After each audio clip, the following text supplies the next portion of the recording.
to foster awareness of mental health and within the business sector. My name is Irene, and today joining us is Harry, founder of Fluf Soufflé Cheesecakes at Oakville. Harry, do you want to introduce yourself? Sure. I'd first like to say thank you to you for inviting me to this podcast. Yeah, it's a great opportunity for me to talk on such a platform where we can discuss more on mental health, and that too with on the perspective of an entrepreneur, which is really important. I must say. And so I started Fluf Soufflé Cheesecakes, I think a year and a half ago, and it's been like a roller coaster ride. My background, I would say, is I'm an engineer at the very core of my education. Oh, wow. And but since the very beginning, I always had interest in baking, but that always was just a kind of a hobby. Whenever there's guests around, or I'd be always baking my breads, making birthday cakes for my guests. Yeah, and that was always the thing that I had as a hobby, but it was never something that I had considered as a profession that I would continue. And then I did my engineering in back in India, and then I came here to pursue my master's for my further education. And then while I was studying, I was also fortunate enough. Fortunately, I was working at a bakery where I kind of got the skill to work in a professional kitchen, because it's kind of different when you work at, like, when you're baking for yourself at home versus when you're baking for somebody else, and then you're actually responsible to like give the perfect quality, and then also work in a way that's basically have a teamwork. So I can see what you mean. Like, it's two very different things, right? Baking for fun versus baking in a very professional setting. Yeah. So how has this journey been, like, towards your mental health and just how have you been in general? I would say, like I said, it was kind of a roller coaster, and it still is, because how I like to compare entrepreneurship, especially starting a new business, is kind of like raising your own baby. I'm sure it's not like a direct comparison. If like raising your own child is like at 10, entrepreneurship is something I would say is at around like 6.5. Because you can draw parallels in both of them. You'll have sleepless nights. There's gonna be days where you are just tired, but you just have to show up and then keep giving your best, no matter what the situation is. And that has been something that was very difficult in the initial days, but slowly as the time progresses, I would say I've kind of gotten better at it. I think mental health wise, there are certain protocols that I follow for myself, and then there are certain things that I do that helps me a lot. Well, you put me in the perfect spot to ask you about those sort of mental health practices. What do you have, like, sort of rituals or things you consciously try to implement into your life to balance and maintain that mental health? Yeah, definitely. I try and have a good sleep schedule. That's the most important thing that I found. I've learned that as well as a university student. Yeah, right. So if you're sleeping good, then automatically your day just gets better. And before sleeping, I try and reduce my light exposure. I don't watch a lot of stuff which is not the thing that I use. Like, it was something that I used to love to do, like watching Netflix. Scrolling before bed, right? Yeah, right. Everyone's guilty. But then I had to, change myself a little bit. And then other thing that I started doing is journaling. That's something that has helped me a lot. Because what it does is that when you journal or when you write stuff down, it kind of helps you to look at things from a third person's perspective, which is quite difficult for someone to do when they're working alone. You know what I mean? And then I can, like, when I'm writing, when I'm journaling, I can look at the structure of the things, the structure of the problem, and then at the very end, I come up with a solution. Okay, so this is the problem, this is the solution, and this is how I'm gonna reach at it. Right? Yeah, I love that. I think you hear that journaling is important so much everywhere, right? But it's sometimes like hard to understand why. Like, really having something on paper that you can see, I feel like does make a difference. Yeah, because at the end of the day, what you want is yourself to be heard, and then like there are at the very core, you are alone with yourself. Like there are some things that you won't be able to share with everyone, even with your closest family members. Yeah. So you kind of have to just go through that. It's your own journey, and then it's your own path that you have to decide. So it's kind of like that. That has helped me a lot. I'd love to know about like something you've learned through journaling and something you've discovered about yourself. Like, do you mind sharing? Yeah, definitely. So what I have learned is that first thing is just to look at everything objectively and not subjectively. Yeah. Right. Like so, detachment. Right? Exactly. Right. So when you are journaling, you have to kind of remove the I, like yourself, from the equation, and then you see the problem in a very objective manner. That's the shortest way possible to solve a problem. That's the first thing. And then the second thing is you have to kind of I would say develop a logic as in, like, I've noticed that when you kind of get more emotional, your logic goes away. Right. And the other way is also true. When you're more logical, you're kind of having your emotions in control, and then you can have the same mindset all throughout the day while you're working. So journaling in that way, these two things that have helped me a lot. Yeah, so as an entrepreneur, you're constantly having something to do, right? And it's so much responsibility as well. The whole company basically lies on your shoulders. So can you like specifically share about like some mental health struggles you've had in that regards? I would say the biggest problem initially that I had was a long to-do list. It never ends. Yeah.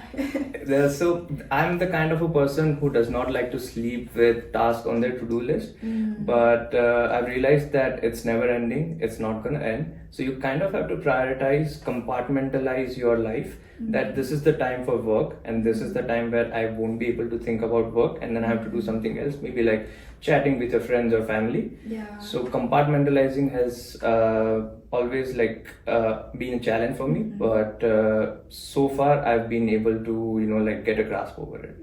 So that was one of the biggest mental challenge in the initial days. It's again, the biggest one is, I would say, sleep. So sleep for me is kind of hard for me to sleep. It's definitely hard for everyone. Like nobody sleeps when they want to, right? So to prioritize that, I had to also prioritize on my health, because I've noticed that anyways my job is something that requires a lot of physical work for me to do. But apart from that, I consciously have to go out and then do something of a physical effort. There are days that I just don't have the time to go to the gym or do something else. But at least what I could do is, I have a yoga mat that's besides my, taking care of your physical health as well. Exactly, right? And then and then I feel like it's not that difficult if you make it easier for yourself. It doesn't have to, That's actually a really good point, right? I think a lot of times, like, people will think, oh, to take care of my mental health, I need to go out of my way and become something new, do so much. When in reality, it should come naturally. It should be made easy and enjoyable. And I think that's something that's really interesting that you brought there. Yeah. And then on the days that I cannot work out, what I could do at least is just do yoga, because it kind of relaxes me and then puts me in a state where I could sleep. Yeah. That's the main goal. Yeah. So helping your body help yourself, essentially. Exactly. Yeah. I love that. Yeah. Okay. Well, so moving on from sort of the challenges you've faced and like the ways you've overcome that, how do you feel like the people around you have experienced their mental health? Because I'm sure you have like a team who are also going through similar things. What do you see around you, and then the mental health of the people around you? So I would say whatever your mental health state is what you carry an aura around you, right? So if I am not relaxed, if I am anxious, if I am not energized, then it's gonna go around in the team, right? So I kind of try and carry a positive attitude as much as I could, right? But then there are certain times that things are stressful. There are times that like you are in a stressful situation. And then at that time I always like I've seen people struggling at the times of stress, but then that's where the role of a leader comes in, is what I believe. Right? I love that. Yeah. So the role of the leader, what could you elaborate? What is it that you do to try and overcome this? I would say I would first see where the strengths of my teammates lie, right? And then I put everyone in the position where they could perform their best, and then I would take wherever I'm needed, the positions where I'm needed, and then be there at the most critical time with my team, right?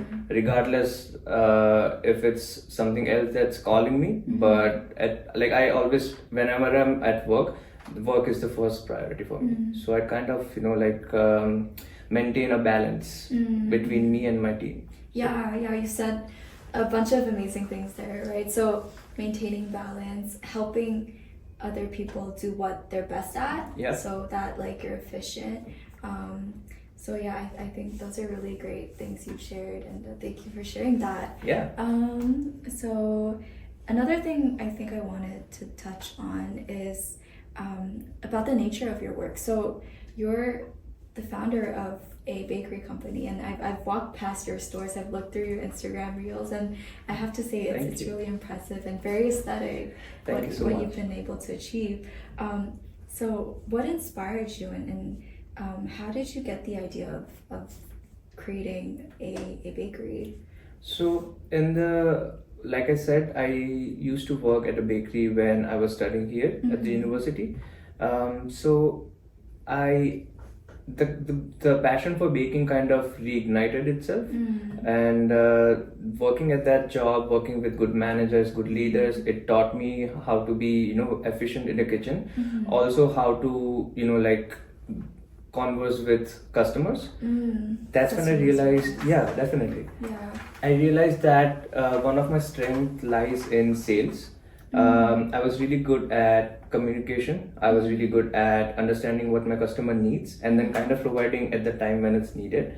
And then when I had some support from my managers and even the owners, we kind of went ahead and then decided to start on this venture. So I think we were going to talk about sort of the timeline, right? So you started in 2019, you moved here, and then can you sort of bring us through how everything unraveled and that process? Yeah, definitely. Yeah. So 2019, the end of 2019 is when I arrived here, and then in January is when I started my education. Right after the end of the first semester is when COVID hit.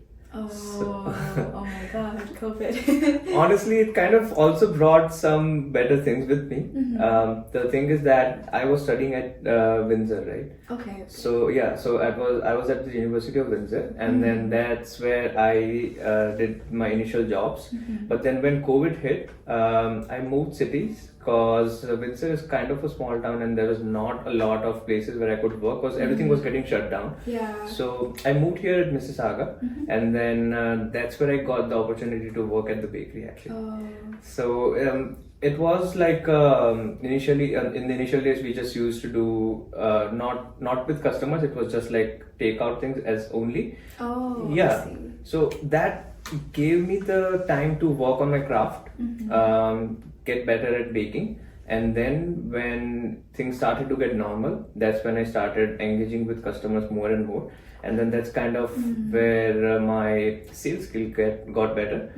And during the time at my bakery, one of my very good friends and also my manager at that time, he kind of told me that why don't you you are so good at this, right? He was the one actually who inspired me. So he told me that you are good at baking and you're good at interacting with customers, and this is something that you are a natural at. So that why don't you try it and then go out and initially it wasn't just we were thinking doing a bakery. We were also looking at other concepts that we could do around it. But then at the very end, it came to getting our own brand out there and then making soufflé cheesecakes.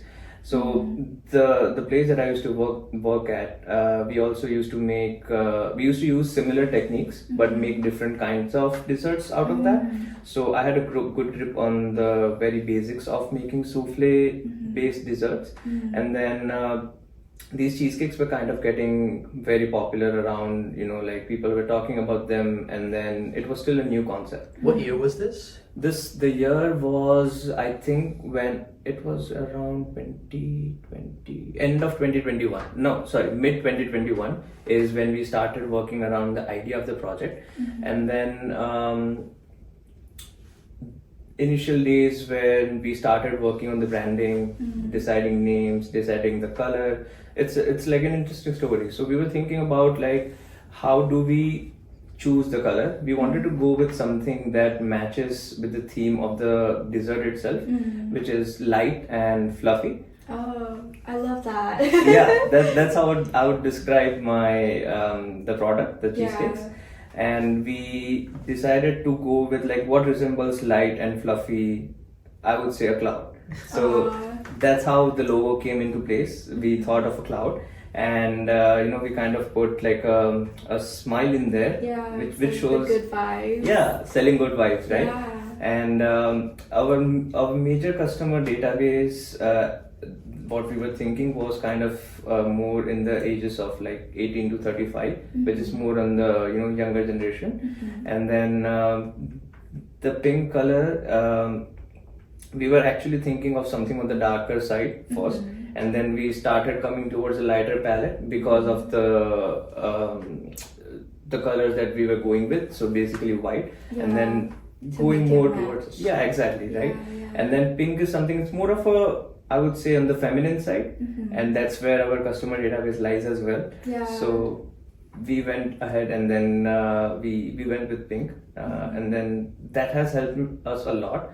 Like our whole facade of the store, if you see from outside, it's pink, like you said. Yeah, I have seen it. It's so aesthetic. I think it stands out from all the other stores next to it. It's like a little pink, cute. Yeah, and then even kids, when kids are walking around the store, they're always like that store. Yeah, it's like, oh, pink. What? Yeah. That's what interests them, and then they walk in the store, and that's where our job starts. I think underlying to that, you kind of sort of point at something that's really interesting, and I think it's like the importance of creativity, right? I think as you get older, people like feel inclined to neglect creativity, right? It's more about like the finances, getting the job done, the 9 to 5. But I think what you've tapped here into having that creativity and the operational stuff work together and almost synchronize and have that work for you, I think it's really cool, if that makes sense. Yeah. It does. You kind of hit the right point, honestly.